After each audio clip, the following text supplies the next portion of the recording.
My name is Evelyn Harper, and at 62 years old, I have learned that the sharpest wounds often come from the people you love most. This is the story I kept buried for nearly 2 years, until the weight of silence threatened to crush me. It is a story of sacrifice, betrayal, humiliation, and the quiet kind of justice that arrives not with thunder, but with the soft click of truth finally falling into place. It all began with a bolt of midnight blue silk I bought on sale 25 years ago. I was 37 then, widowed suddenly when my husband Marcus died in a trucking accident, leaving me with a 5-year-old son named Lucas and a mountain of medical bills. That silk was meant for a client's evening gown, but when money grew tight, I cut it into a suit for Lucas instead, his first a grown-up-y outfit for a school play. I stayed up 3 nights straight, stitching by lamplight, because I wanted him to feel proud when he stepped on stage. He did. He ran to me afterward, eyes shining, and whispered, "Mummar, you make magic with your hands." That moment became the cornerstone of my life. I turned our spare bedroom into a tailoring shop, Harper Alterations and Custom Designs, specializing in suits, wedding gowns, and anything that needed precision. My fingers grew calloused, my back ached from long hours bent over the machine, but every dollar went toward Lucas. Private tutors when he struggled in math. Basketball shoes when he made the team. College tuition at Georgia State so he could study architecture without loans. I never remarried. Lucas was my world, and he knew it. He grew into a fine man, tall, thoughtful, with his father's easy smile and my stubborn determination. After graduation, he landed a junior position at a prestigious firm in Midtown Atlanta. I tailored every suit he owned, charcoal for interviews, navy for client meetings, a sharp black one for his first big presentation. He'd stand on the little stool in my shop while I pinned hems, joking that no off-the-rack suit could ever compare to a Mummar's magic. On Sundays he'd bring takeout from our favorite soul food spot, and would eat on the balcony of my modest apartment in Vine City, talking about his projects, his dreams, my latest clients. He'd kiss my cheek and say, "Everything good in my life starts with you, Mummar." I believed him. God help me, I believed him. Then he met Isabella. Lucas brought her to Sunday dinner 6 months into their relationship. She was stunning, long auburn hair, designer dress, the kind of effortless poise that comes from never having worried about rent. Her family owned half the commercial real estate in Buckhead. Her father, Victor Langford, had built an empire from nothing, or so the society pages claimed. Her mother, Genevieve Langford, was the real force, chair of 3 charity boards, impeccable taste, and a smile that never quite reached her eyes. From the start, Genevieve treated me like a curiosity. "So you're the famous seamstress," she said that first night, eyeing my simple linen dress, one-eyed made myself, "Thank you very much." "How, you're quaint." Isabella laughed lightly, as if her mother had made a charming joke. Lucas squeezed my hand under the table, whispering later, "She's just nervous, Mummar. She'll warm up." She didn't. Over the next year, the slights grew sharper. Genevieve would invite Lucas to a family weekends near their lake house and forget to include me. She'd suggest restaurants I couldn't afford and watch me decline with that same cool smile. When Lucas proposed to Isabella, on bended knee at the Atlanta Botanical Garden, ring paid for with his own bonus, she announced the engagement in the newspaper without mentioning me at all. Justy Isabella Langford to wed Lucas Harper, son of the late Marcus Harper. I swallowed it all. For Lucas. Because love, I told myself, means making room. I offered to make Isabella's wedding gown. I'd sewn dozens, intricate beadwork, French lace, silk satin that draped like water. Isabella hesitated, glancing at her mother. Genevieve intervened smoothly, We've already booked a couture house in New York, Evelyn. But perhaps you could handle the alterations? The alterations. As if my lifetime of skill amounted to hemming a dress someone else designed. Still, I smiled. Of course. Anything for the kids. The real humiliation came during fittings. Genevieve insisted on attending every one, perched on a velvet chaise in the boutique like a queen, criticizing everything. The train is too dramatic, as she'd say, or that neckline ages her. When I gently suggested a modification to flatter Isabella's figure, Genevieve cut me off. Will stick with the designer's vision, thank you. Isabella never defended me. Lucas, when I mentioned it later, just sighed. Mamar, it's her wedding. Let's not make waves.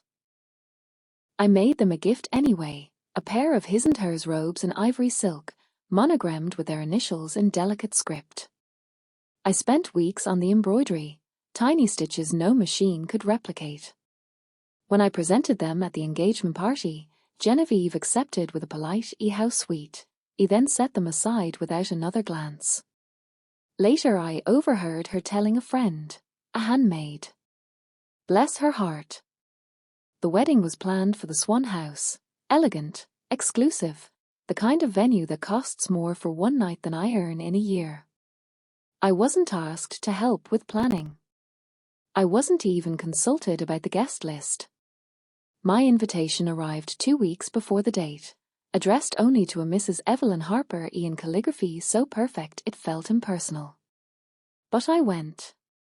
I bought a new dress, soft rose chiffon, sleeveless, with a matching jacket I embroidered myself along the cuffs. I had my hair done. I wanted Lucas to be proud when he saw me walking toward him. The ceremony was beautiful. Isabella glowed. Lucas looked at her like she was the only woman in the world. When the officiant pronounced them husband and wife, I cried quiet tears of joy. My boy was happy.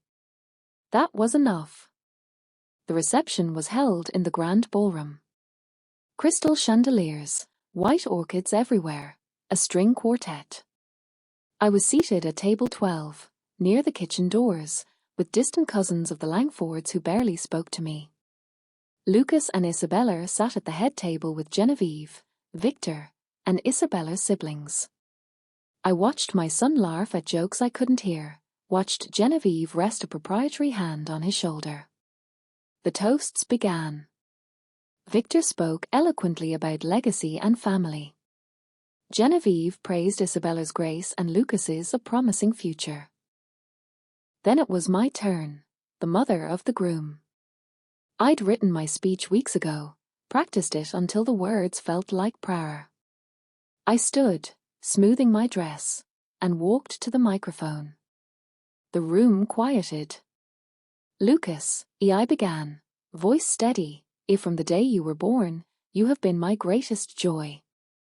I watched you grow from a little boy who believed his mamar could fix anything with a needle and thread into a man of integrity, talent, and heart.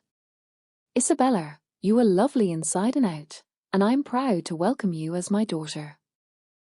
My throat tightened. Today isn't just the joining of two people, it's the joining of two families. May you build a life filled with love, respect, and kindness. To Lucas and Isabella. I raised my glass. For a moment, there was warm applause. Lucas smiled at me, eyes shining. I thought, this is it. This is the moment we become family. Then Genevieve stood. She glided to the microphone as if it belonged to her. A lovely sentiment, Evelyn, as she said, voice honeyed. But perhaps a bit sentimental. Laughter rippled through the room, polite, but cutting. We're all so grateful for your contribution. Her eyes flicked to my dress, then away. But let's remember this day is about the future, not the past. She turned to a waiter holding a tray of champagne flutes. As she reached for one, her elbow accidentally knocked a glass of red wine, deep Cabernet, directly onto my chest. It splashed across the rose chiffon like blood, soaking through to my skin. Gasps echoed. Someone laughed nervously. Genevieve's hand flew to her mouth in mock horror. Oh dear! How clumsy of me! Red wine on chiffon. Such a tragedy. She met my eyes, and in that moment I saw it. Satisfaction. Triumph. Some stains, as she said softly, but loud enough for the microphone to catch, simply never come out. The room went silent. I stood frozen, wine dripping from my jacket, staining the embroidered cuffs I'd worked so hard on. Every eye was on me. And then Lucas, my Lucas, leaned back in his chair, arms crossed, and said nothing. Not a word. Not a mummer, are you okay? Naughty, that was uncalled for. Nothing. Isabella looked mortified, but she too stayed quiet. I felt the floor tilt beneath me. 25 years of love, sacrifice, sleepless nights, all reduced to this moment of public dismissal. I could have screamed. I could have thrown the wine back. Instead, I did what I'd always done. I held my head high. I picked up a linen napkin from a nearby table, dabbed my face and neck with as much dignity as I could muster, and smiled, small, steady, unbreakable.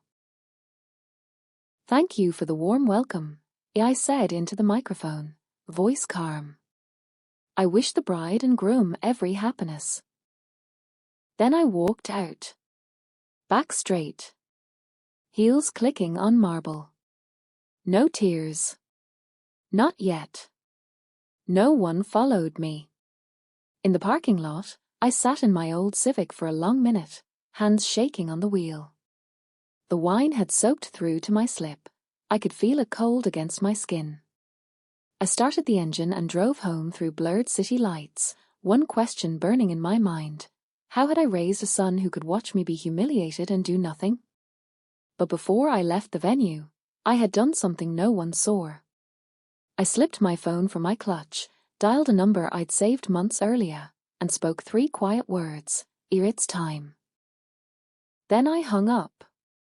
You see, I hadn't been blind these past months. I'd been watching. Listening. And what I discovered changed everything. It started with small inconsistencies. Lucas mentioning a bonuses that never appeared in his bank account. Genevieve name-dropping investments that sounded too good to be true. Victor's firm suddenly landing massive city contracts Lucas's architecture firm was mysteriously involved in designing. I'm a seamstress. I noticed details. Loose threads. Patterns that don't quite align. So I hired someone. A discreet private investigator named Marler Hayes, recommended by a client whose husband had cheated. Marler was former APD, sharp as a tack, and didn't judge. What she uncovered was staggering. The Langfords were broke. Not struggling, bankrupt. Victor had overextended on risky developments during the pandemic. The lake house was in foreclosure. The Buckhead mansion had 2 lanes. Genevieve's charity boards. She'd been siphoning funds to keep up appearances, hundreds of thousands skimmed through fake vendor payments. And the worst part, Lucas was helping cover it up. He'd been altering building plans to cut costs, using substandard materials, fudging inspections. In exchange, Victor paid him under the table through shell companies. Genevieve orchestrated it all, convincing Lucas it was a temporary, that once the next big project came through, everything would be fine. She'd even promised him a partnership, his name on the company letterhead, a seat at the table he'd always felt excluded from. My son, my honest, hard-working boy, was committing fraud. There was more. Emails between Genevieve and a city council man. Bribes disguised as campaign donations. A whistleblower inside Victor's company who'd been threatened into silence. Marler compiled everything: documents, bank records, recorded phone calls, legal in Georgia with one-party consent, hers. Enough to send Victor and Genevieve to prison. Enough to ruin Lucas's career forever. I sat on the evidence for weeks, torn. If I went to the authorities, my son would go down with them. He'd lose his license, his reputation, everything I'd sacrificed to give him. But if I stayed silent, innocent people, homebuyers, taxpayers, would suffer. Then came the wedding. The wine.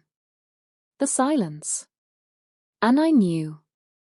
When I made that phone call leaving the Swan House, it wasn't to police. It was to Marler, and to a reporter at the Atlanta Journal-Constitution I'd met years ago when she needed a gala dress altered on short notice. Her name was Dana Whitaker, and she'd been investigating city contract corruption for months. That I gave them everything. The story broke 3 days later. Front page: a Buckhead real estate empire built on fraud. Prominent family faces criminal charges. Photos of the mansion with foreclosure notices. Bank records. Emails. The whistleblower finally speaking out. Protected now. Genevieve was arrested at her country club during brunch. Victor turned himself in. The charities froze their accounts. The wedding gifts, many from business associates, were returned amid the scandal. And Lucas? He came to me the day the story hit newsstands. He looked like he hadn't slept. Suit rumpled, eyes red. He stood in my shop doorway, clutching a newspaper. "Mamar," he whispered. "How could you?" I was pinning a hem for a client. Didn't look up. "Come in." Close the door. He did. Sat heavily in the client chair. "You destroyed everything. My career. My marriage. Isabella left me. Her parents, they're saying I'll go to prison. You did that yourself, Lucas." I was helping them. It was just temporary. Fraud isn't temporary. People could have been hurt. Buildings could have collapsed. He started crying. "Genevieve said you'd never understand. That you'd hold me back." I set down my pins. Finally met his eyes. "Genevieve used you. She saw a talented young man hungry for approval and dangled what you thought you wanted. Status. Belonging. And you chose it over me. Over honesty. Over everything I taught you."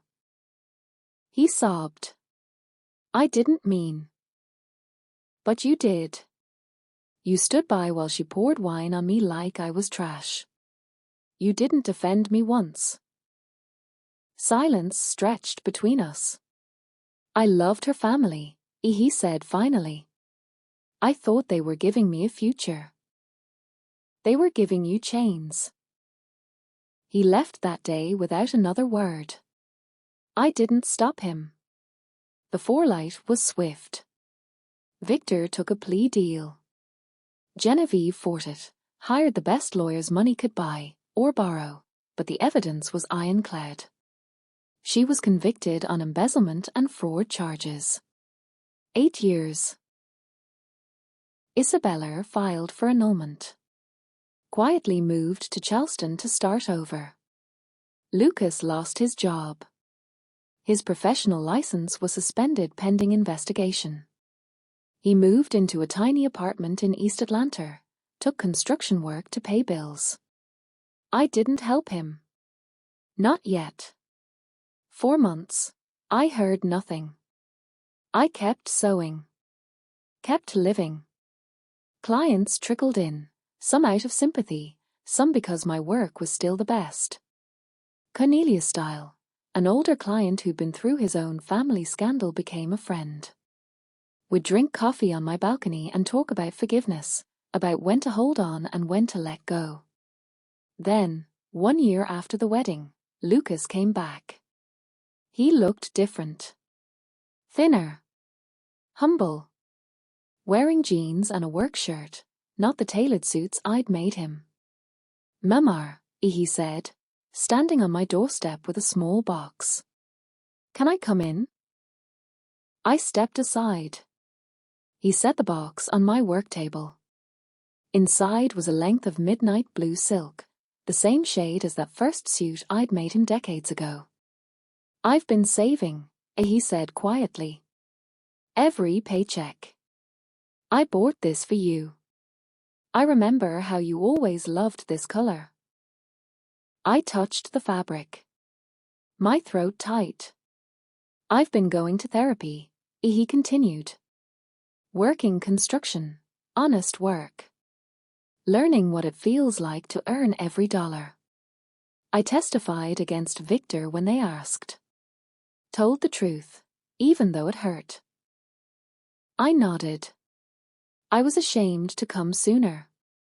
Ashamed of what I became. But I needed to become someone better before I could face you. Tears filled my eyes. "I'm so sorry, Mamar. For everything. For choosing them over you.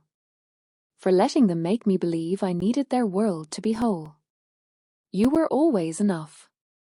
More than enough." I pulled him into my arms then. He sobbed into my shoulder like the little boy he'd once been. "I forgive you," I whispered. "But we start fresh. No more shortcuts. No more pretending." He nodded against me. These days, Lucas comes every Sunday again.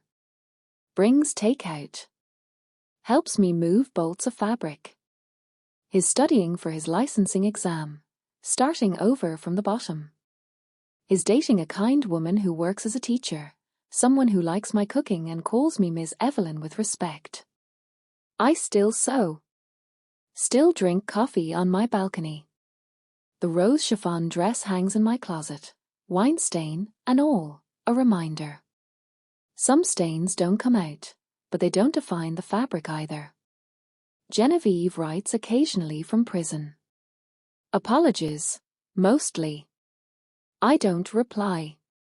Isabella sent a letter once, thanking me for exposing the truth before she tied her life to lies. She's engaged now to someone decent. And me? I'm at peace. Because justice didn't come with shouting or vengeance. It came quietly, thread by thread, until the whole false tapestry unraveled. I raised a good man. He just got lost for a while. And sometimes the greatest act of love is refusing to stitch up someone else's mess, letting them learn to sew their own life back together, one honest stitch at a time.